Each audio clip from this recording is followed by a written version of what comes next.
کو اللہ تعالیٰ بے حساب جنت عطا فرمائیں۔ ہمارے علماء اٹھتے جا رہے ہیں، اور ساتھ ہی ساتھ کل جو ہے مفتی اعظم کچھ حضرت علامہ مولانا مفتی سید شاہ احمد بخاری رحمۃ اللہ علیہ وہ بھی اس دار فانی سے کوچ کر گئے، جو مفتی اعظم کچھ تھے، تو اور وہ بھی بہت بڑے عاشق رسول تھے۔ کئی برسوں تک انہوں نے روزانہ یا ہفتے میں ایک مرتبہ حضور علیہ السلام کی سیرت طیبہ کچی زبان میں اس کا انہوں نے درس دیا۔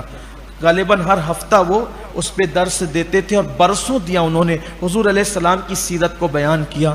اور یہ دونوں حضرات حضرت شیخ سالم القادری صاحب ہوں یا مفتی اعظم کچھ ہوں، میری ملاقات ان لوگوں سے جب بھی ہوئی بڑی محبتوں سے بڑے پیار سے نوازا۔ حضرت شیخ سالم القادری صاحب سے ملاقات میری آخری بار دولت آباد شریف میں ہوئی جب میں محبوب الہی کے عرس میں جا رہا تھا، تو میری فلائٹ اورنگ آباد سے تھی۔ مجھے پتہ چلا کہ حضرت دانتوں کے علاج کے لیے اورنگ آباد تشریف لائے ہیں۔